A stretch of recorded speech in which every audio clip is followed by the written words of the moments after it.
So our topic this morning is prepared for the next season.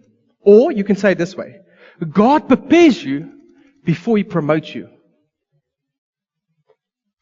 How many of us are praying for a next season? I am.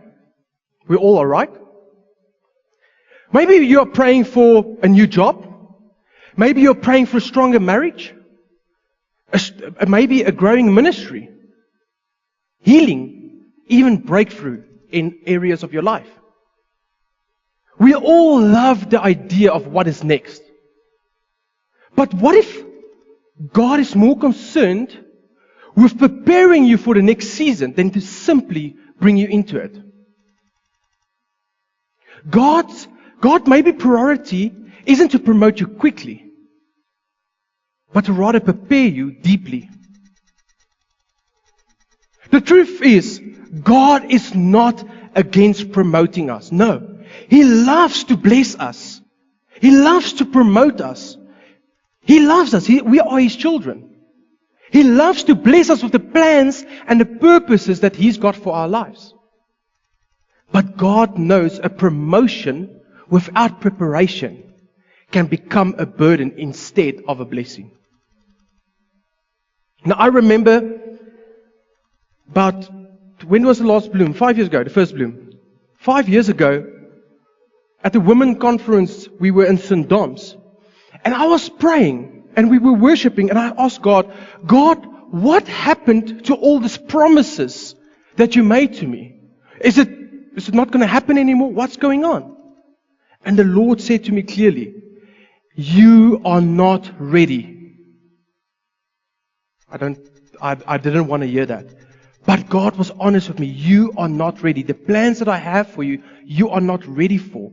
So prepare yourself. Get ready. So often we ask God to change our circumstances while He is busy changing our character.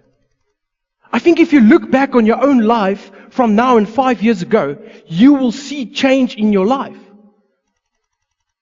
I've changed much in the last 5 years. All the glory and honor to God. And all the glory that God blessed me with friends and family around me. Family, I just want to share this. It's important to surround yourself with God-fearing people that can help you, that can guide you. Not that ja broer people that says, yeah, no, you're good, man. No, you weren't that bad. No. But to love Him enough to go have a face-to-face, a heart-to-heart talk. We're going to be in the book of Daniel today. Daniel is one of the greatest examples of this. Daniel never chose Babylon. Now, Babylon in Scripture represents a worldly system of pride and values that are compromised and values that stands against God's. Daniel never asked to leave Jerusalem. He didn't ask to lose his home, his culture, everything familiar to him. Now maybe when I read it the first time, I was like, but yeah, he was a mature guy, he was a pastor. But Daniel was between the age of 14 and 17 years old when this happened. Isn't that amazing? Yet God used Babylon as a place of preparation before making Daniel a man of influence. The platform came later. The preparation came first. Maybe your Babylon isn't delaying your destiny.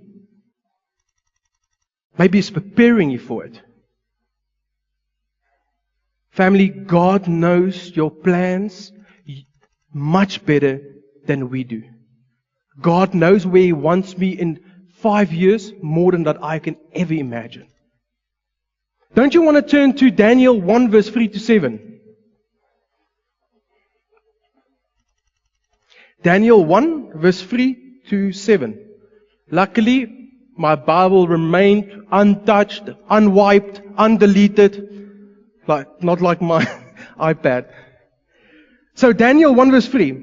And the Babylonian king told Ashpenaz, the chief of his officials, to bring in some of the sons of Israel, including some from the royal family and from the nobles, young men without blemish and handsome in appearance, skillful in all wisdom, endowed with intelligence and discernment, and quick to understand, competent to stand in the presence of the king, and able to serve in the king's palace. He also ordered Ashpenaz to teach them the literature and the language of the Chaldeans. The king assigned a daily ratio of them, from his finest food and from the wine which he drank. They were to be educated and nourished this way for 3 years, so that at the end of that time they were prepared to enter the king's service. Among them, listen to these names. Among them, from the sons of Judah, were Daniel, Hananiah, Mishael, and Azariah. The commander of officials gave them Babylonian names. To Daniel, he gave Belshazzar. Hananiah, he named Shadrach. Mishael, he named Meshach. And Azariah, he named Abednego. Isn't that a name swap? Notice what King Nebuchadnezzar did do, or rather didn't do. He didn't ask Daniel to bow down to idols. No.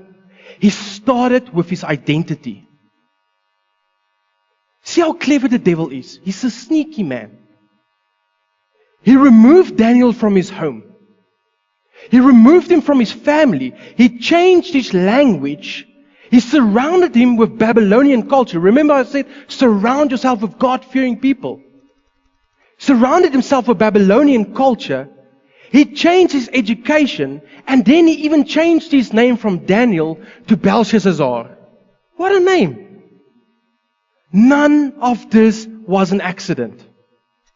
Babylon wasn't trying to relocate Daniel.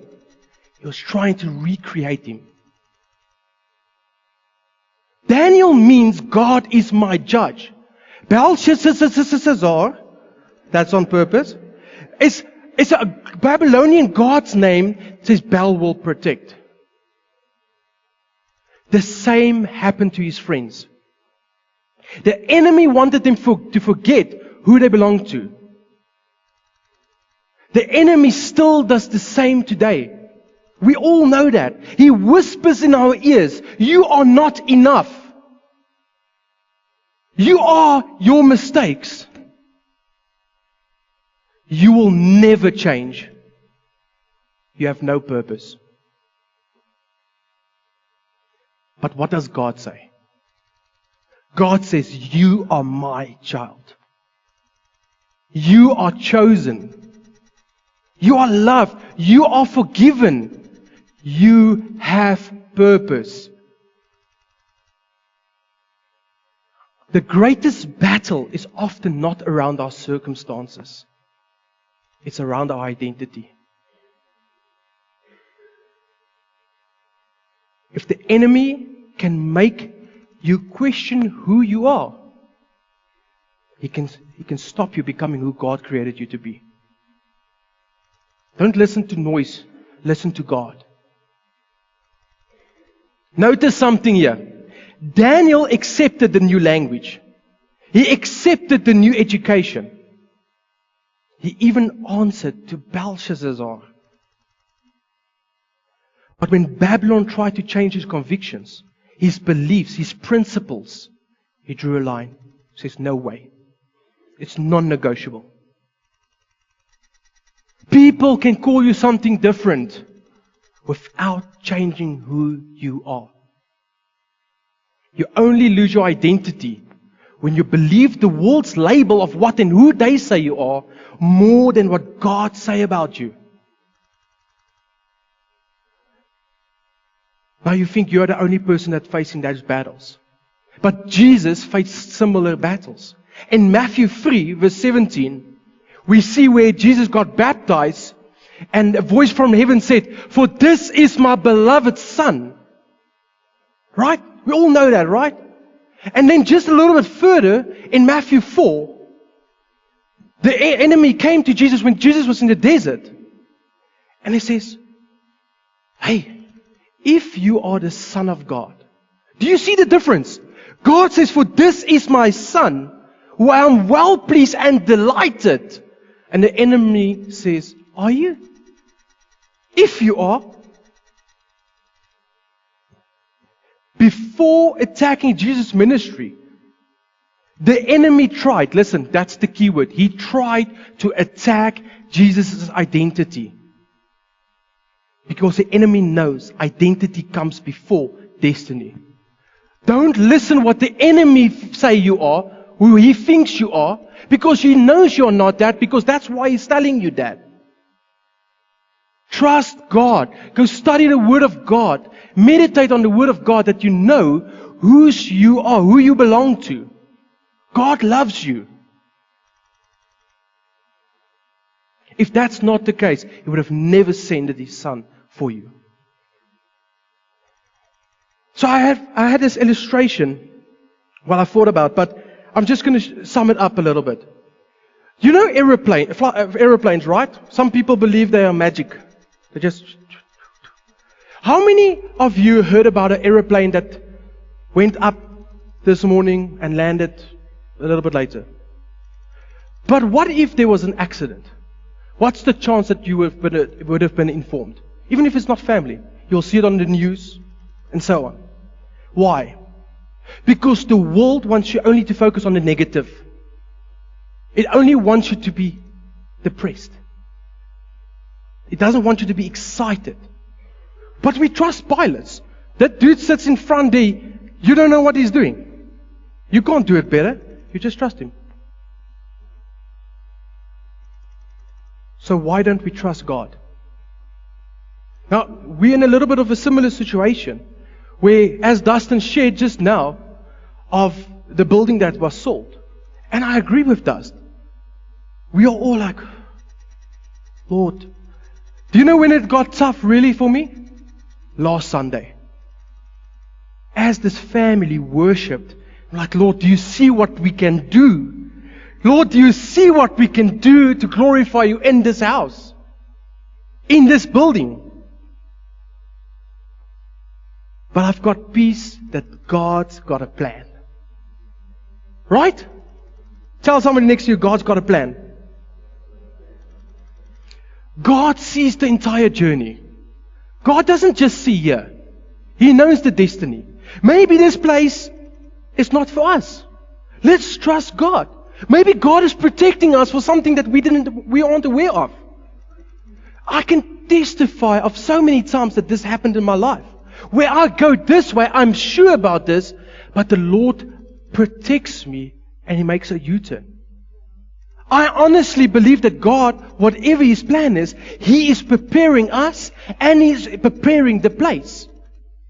I honestly know, I will be bold enough to say I know that God will bless us with a building. And you know who will get the glory? Him. No man will get the glory. God will receive all the glory and honor because it's all His. And while we wait, we will prepare. We will carry on praying. We will carry interceding. We will carry on, like Dustin shared. We are still receiving funds. Isn't that amazing? See, God has not closed the door because otherwise we would have not, that building fund account would look like this. Maybe in a minus a little bit. I know for a fact that God has got a plan for us. Amen? So I ran through my preach. Give me a second, sorry. So, and that brings me to Daniel 1 verse 8. Don't you want to go there? Daniel 1 verse 8 says, but Daniel made up his mind that he would not dishonor himself with the king's finest food or with wine which the king drank. So he asked the commanders of the officials that he might be excused so that he would not defile himself.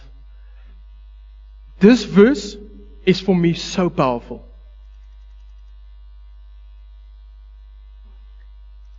Because Daniel made a decision before temptation came. He already decided in his heart he would not defile himself. Daniel did not wait until he was sitting at the king's table to decide what he believed. He already made up his mind. Preparation comes before pressure. Look at athletes. Athletes don't wake up this morning quickly and go run a comrades. No, they prepare for it. Firefighters don't run in a burning building, and when they're inside, like how does this regulator works? And a soldier don't run into war without knowing how his equipment works. And Daniel didn't suddenly become faithful. When he arrived at Babylon, he was faithful. He arrived in Babylon already knowing who he was, and most important, whose he was. What he had built in his private life, he would face in public. So let me ask you this question. What decisions do you need to make today before tomorrow's test? What decisions do you have to make today before tomorrow's test? Maybe I wrote some stuff down here. What if success comes? Because immediately when we go there, we go to, okay, trials and tribulations. No. But what if even the good stuff? Are you going to bless? Okay, are you going to honor God in that as well? If God gives you that promotion that you're praying for, are you going to glorify Him? But Lord, you brought me here. Everything is mine now. Can God trust you with the influence that He gives you? That's very important.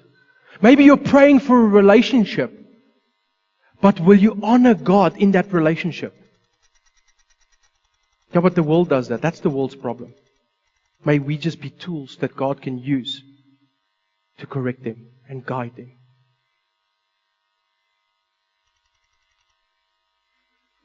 Because family, the honest truth is, if your convictions are not settled now, the next season will settle them for you.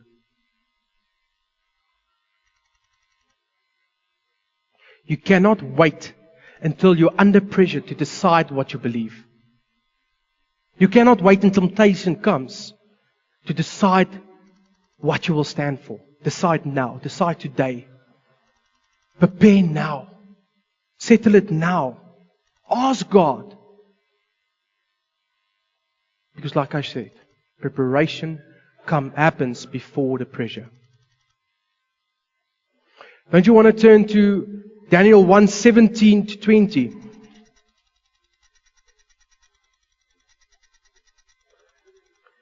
Daniel 1:17 till 20. As for these young men, God gave them knowledge and skill in all kinds of literature and wisdom. Daniel also understood all kinds of vision and dreams. At the end of the time set by the king to bring all the young men before him, the commander of officials represented them to Nebuchadnezzar. The king spoke with them, and among them all not one was found like Daniel, Hananiah, Mishael, and Azariah. So they were selected and assigned to stand before the king and enter his personal service. In every matter of wisdom and understanding about which the king consulted them, he found them, listen to this, he found them 10 times better than all the others. Isn't that powerful? 10 times better. Wow. Before Daniel interpreted dreams, before the kings knew his name, before the lion's den, Daniel spent years of learning, years of serving, years of growing, years of being faithful to God. And during those years, nobody saw him. Nobody looked at him, put him on a pedestal. Nobody applauded him. Good job. Nobody knew what God had prepared for him. But God knew. We often look at where someone is right now. We see their success. We see their influence. We see their platform. But we do not always see the years of preparation that came before it. We celebrate miracles, but God honors the faithfulness that comes before the miracle. We celebrate the fruit, but God was growing the roots. Imagine a tree. You will never get a root this big and a massive tree like this. It will not work. The wind will blow it off. It will not be able to bear that much fruit. So let God root you. Maybe you're asking God, but I want to move. I want to go somewhere. But trust God that He roots you right where He wants you to be. So never despise, underestimate, or devalue a hidden season. Maybe you feel like you're in a season that you just want to get out. Trust God there. Trust God. Just because you or me cannot see what God is doing yet,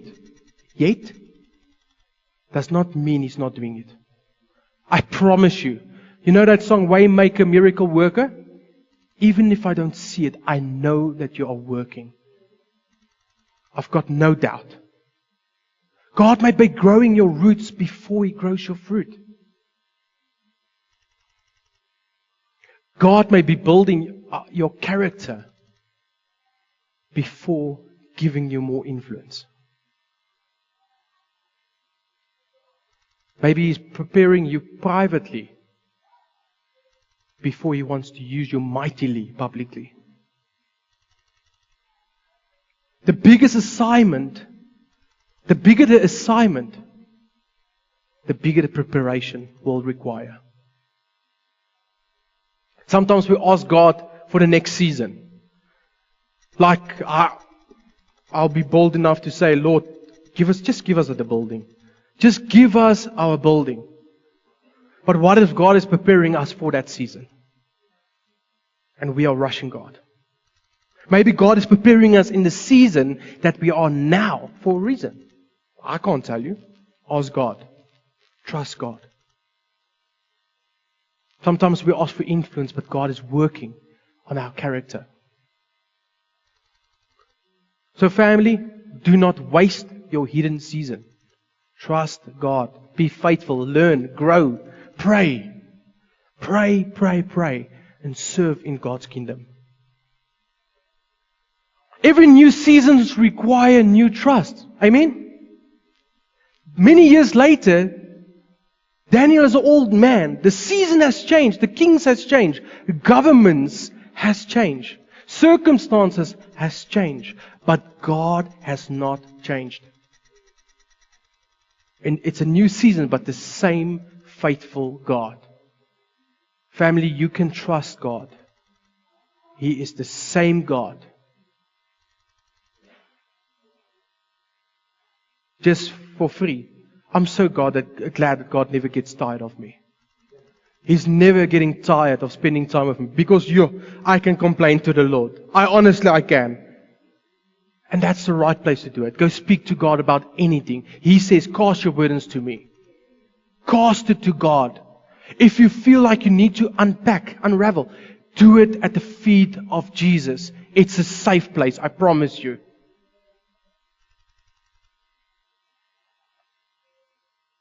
Now, Daniel finds himself, we all know about the story, in the lion's den. The lion's den was not punishment to Daniel. It showed what God had already built in his life, the faithfulness. God didn't suddenly make Daniel brave. The lion's den showed the courage Daniel had been built over the years. Everything Daniel had practiced privately became visible publicly. His prayer, his faith, his integrity, his consistency. He trusted God. The Daniel who decided in the beginning that he will not defile himself was the same Daniel when it got dangerous to pray, he still prayed. Same guy. Seasons has changed. but Daniel stayed faithful. Every new season would ask us the same question. Will you trust God here too? You trusted Him in the last season. Will you trust Him in this one as well? There's no big or too small place where you can trust God. Nothing is too big or too small to God. Worship team, don't you want to come up so long? Daniel never knew there would be a dream to interpret. He never knew there would be a lion's den. He never knew he would influence kings. He never knew exactly how his story would unfold. He simply remained faithful where God has placed him. And his hidden faithfulness eventually became his public influence. Maybe today you feel like you're in a Babylon. Life is not what you have planned. Things feel unfamiliar. The season is very uncomfortable. Maybe you're asking God, why am I here? But let me encourage you this. Do not waste your Babylon. God may be preparing something greater than you can see right now. Babylon may not be the end of your story. It may be a place where God is preparing you for what comes next. This may be a place where God wants you to get stronger, grow your character. Maybe a place where God preparing you for you to carry something which you are not ready yet to carry. Trust God in every season. Amen.